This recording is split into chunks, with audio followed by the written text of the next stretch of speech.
Hello everyone, welcome back to our session Malam Ini Berbagi. Kali ini kita akan membahas tentang salah satu tema yang menarik dari Malam Ini Berbagi, yaitu tentang disabilitas. Kali ini aku tidak akan membicarakan hal ini seorang diri, tapi kali ini aku akan mengundang salah satu bintang tamu yang kebetulan skripsinya tentang disabilitas juga.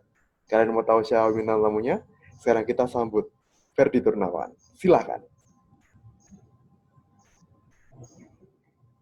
Halo Ferdi, apa kabar? Hai Alfa, baik dong. Alfa gimana? Baik sekali. Oke. Ini kan lagi corona nih ya, kamu lagi ada aktivitas apa? Lagi di corona itu kami ya work from home, jadi ya sama kayak Alfa kan ya mungkin kuliah juga online. Nah, kami juga mempunyai waktu-waktu untuk lebih dalam komunitas untuk mengenal satu sama lain. Dan selain itu juga kami di Biara ini juga lumayan ketat ya, maksudnya untuk keluar-keluar itu kami nggak diperbolehkan kecuali untuk kepentingan yang sangat mendesak. Jadi ya kalau misalnya mau keluar dari Biara itu harus izin dulu kepada Romo Rektor, dan kalau keluar itu juga harus menggunakan protokol yang benar, harus pakai masker, dan sesudah dari luar, kami itu nggak langsung bercengkrama dulu. Jadi sesudah dari luar kami harus mandi dulu, terus baju yang dipakai keluar itu harus dicuci. Itu. Wah, berarti lumayan ini ya, istilahnya proses menjaganya tuh banget gitu ya. Jadi benar-benar. Iya, lumayan dekat. Nah, Fer, kamu tahu nggak kenapa kamu diundang ke session kali ini? Kenapa tuh? Saya tidak tahu. Karena teman-teman pengen tahu tentang disabilitas. Nah, kebetulan kan kamu habis bikin skripsi tentang disabilitas ini. Dan kita pengen dengar sharing dari kamu tentang disabilitas ini kebetulan. Nah, kayaknya nggak susah-susah banget sih. Nah, menurut kamu disabilitas itu seperti apa? Yang pertama ya, penulisan skripsiku itu diambil dari pemikiran yang namanya Zong Venier. Zong Venier itu pendiri salah satu institusi namanya L'Acre. L'Acre itu ada di Perancis, jadi itu tempat orang disabilitas mental seperti itu. Nah, aku ambil dari pemikiran dia. Kalau menurut aku pribadi sendiri, orang disabilitas itu adalah manusia. Kita kan sering dengar ya, maksudnya kebanyakan orang, nggak semua orang nih, kebanyakan orang menganggap orang yang disabilitas itu adalah orang di bawah satu level pada orang normal pada umumnya. Nah, tetapi kalau menurut aku itu anggapan itu salah, karena setiap manusia itu mempunyai martabat yang sama. Nah, orang disabilitas itu juga punya martabat yang sama. So, kalau kita mau lihat disabilitas itu dari kekurangan, semua orang itu mempunyai kekurangan. Nah, maka dari itu nggak adil kalau kamu mengecap dia disabilitas, sedangkan kamu juga mempunyai kekurangan. Berarti kalau mau adil, kita semua orang ini disabilitas karena mempunyai kekurangan masing-masing. Itu loh. Oh, seperti itu ya, istilahnya definisinya seperti itu ya. Iya. Nah, ini kita mau tahu nih, kenapa kamu memilih disabilitas sebagai tema skripsi kamu? Kan ini temanya menurut aku bagus banget ya, dan kenapa pada akhirnya kamu memilih untuk menulis disabilitas? Kenapa aku memilih? Karena ini bermula dari KKN-nya Fakultas Teologi ya. Kalau KKN Fakultas Teologi itu kan agak beda ya, yang kita sebut dengan pengabdian sosial. Nah, jadi waktu itu pas semester 6 ya, pas sudah mau semester 6, kami kan itu KKN tuh selama 3 minggu. Nah, kebetulan kelompok saya itu di tempat panti sosial tunagrahita Sragen. Nah, dari situ sebenarnya pengalaman sangat banyak di situ. Dari pertama, saya kan juga pertama merasa jijik dengan orang-orang yang disabilitas, orang-orang yang jorok seperti itu. Nah, justru dari pengalaman itu mengangkat saya dan memanggil saya untuk ini loh, mereka itu sama seperti kita, nggak usah lah kita menyingkirkan mereka, nggak usah lah kita membedakan mereka. Nah, mereka itu juga manusia sama seperti kita. Nah, awalnya itu ya mungkin dalam hari pertama dalam menghapus itu, saya jujur, aku tuh waktu itu sempat sakit, jadi pusing gitu kan. Jadi Sempat pusing. pusing banget waktu itu, sangat stres kan melihat anak-anak yang seperti itu, dan aku sama sekali nggak berani masuk dalam ruang makannya itu, karena taulah jorok kan, jorok. Nah, tetapi di hari kemudian itu, aku tuh merasa terpanggil, tersentuh gitu loh. Jadi ya sampai aku udah berani masuk ke ruang makannya, menemani mereka makan, dan memandikan mereka. Jadi kami itu digilir kan. Jadi pagi dan sore. Nah, jadi pagi itu kami bangun jam 4, mereka mandi jam 4 tuh. Ada juga orang yang nggak bisa mandi sendiri. Nah, jadi kalau nggak bisa mandi sendiri, ya kita yang sabunin. Nah, dari situ ya pengalaman yang menyentuh bagi saya, pengalaman yang membangun saya. Mereka itu sama seperti kita, nggak usah kita beda-beda. Jadi begitu. Wow. Itu berarti berdasarkan pengalaman kamu tentang pengabdian sosial terus diangkat ke skripsi berarti ya?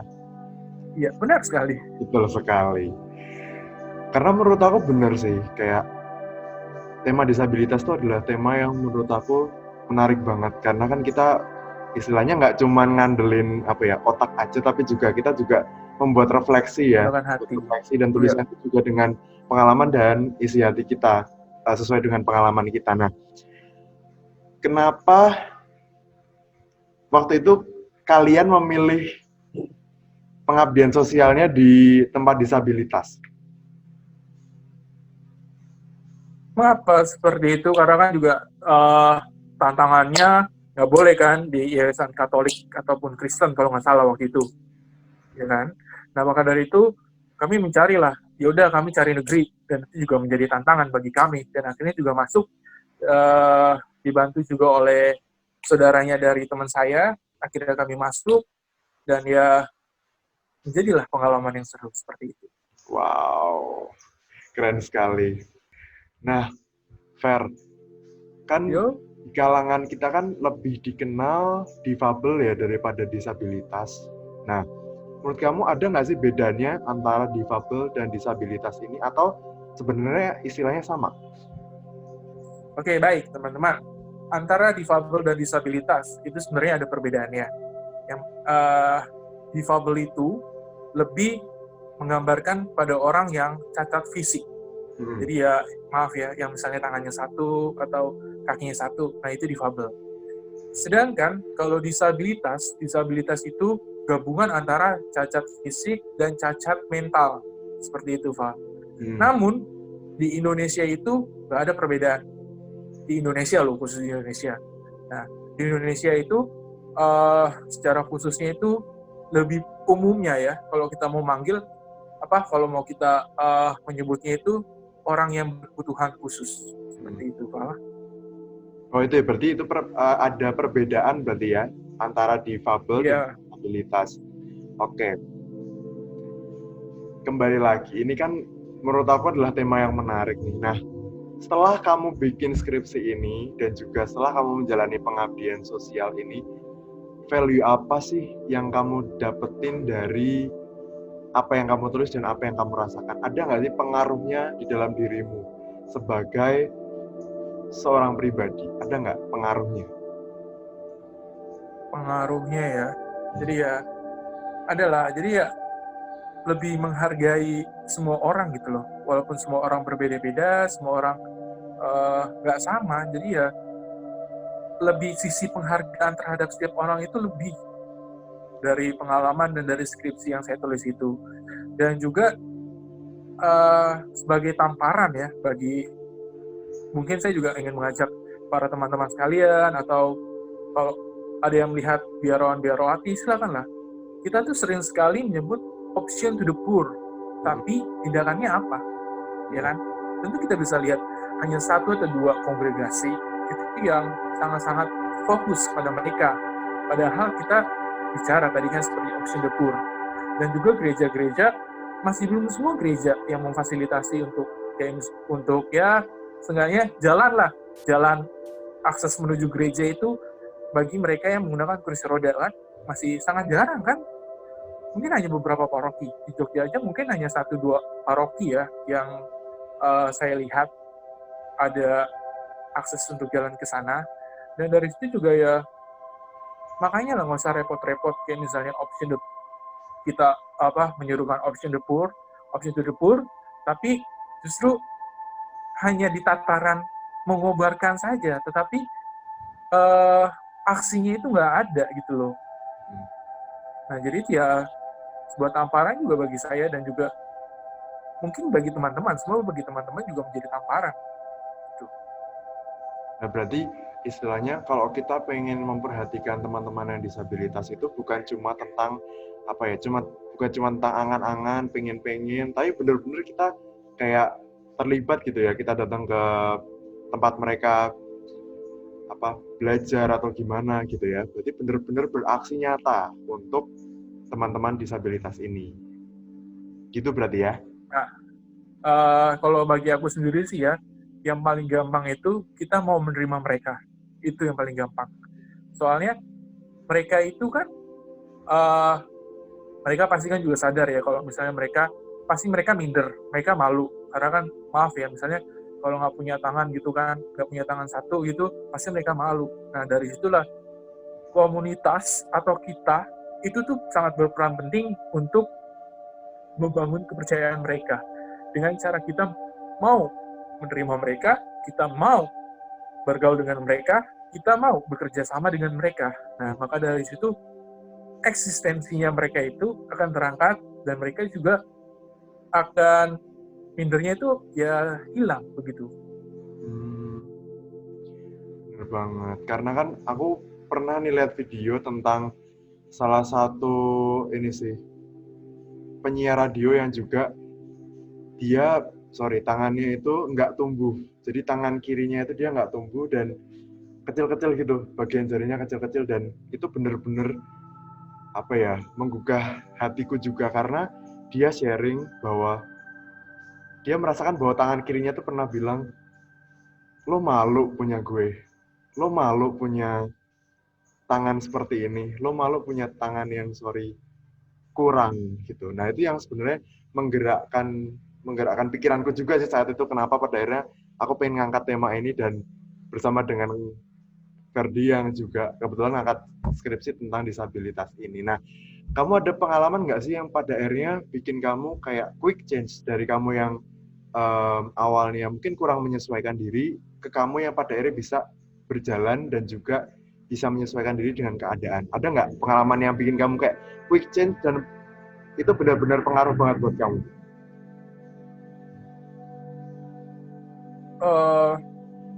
Pengaruh banget ya. Jadi waktu kami pengabdian sosial di panti sosial Sragen itu, nah jadi tuh mereka anak-anak pantinya itu, kami kan di anak cowok ya, khusus anak cowok.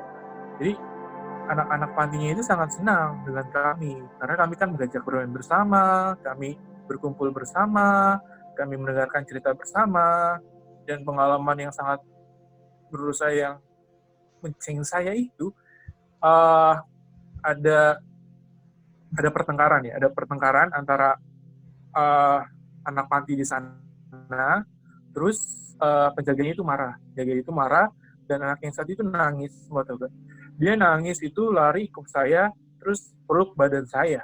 Nah dari situ ya, itulah momen dimana saya, wow. Gimana rasanya? Ya, maksudnya rasanya dia tuh benar-benar percaya ya. Kan kami kan nggak sampai sebulan lah di sana kan, baru beberapa hari, mungkin seminggu kan.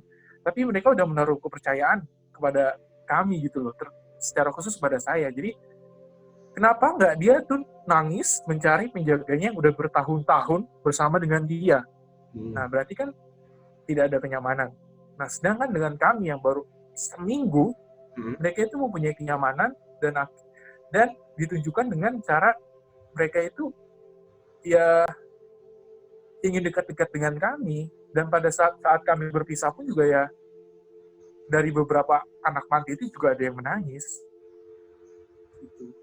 Wow, berarti tentang kepercayaan ya. Pada akhirnya mereka bisa membangun kepercayaan kepada kalian yang waktu itu pengabdian sosial, dan itu menjadi salah satu yang bikin kalian tergerak ya buat lebih dalam mengenal tentang disabilitas itu.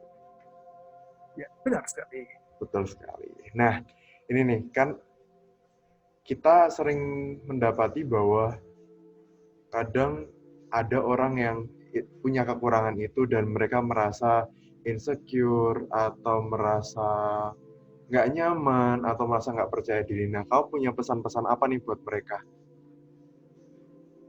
Oke, teman-teman, setiap orang itu mempunyai kelemahan. Hmm. Saya punya kelemahan, Alfa punya kelemahan, dan semua orang di luar itu punya kelemahan. Jika kamu hanya fokus pada satu kelemahan itu, kamu nggak bakal lihat 1000 kekuatan yang kamu miliki. Kamu jangan terlalu fokus dengan satu kelemahan, karena kamu mempunyai 1000 kekuatan dalam diri kamu. Wow, keren sekali. Tepuk tangan untuk Ferdi, guys. Yeay. Ferdi, terima kasih buat waktunya kali ini. Oke, Terima kasih untuk sharing-sharingnya. siap.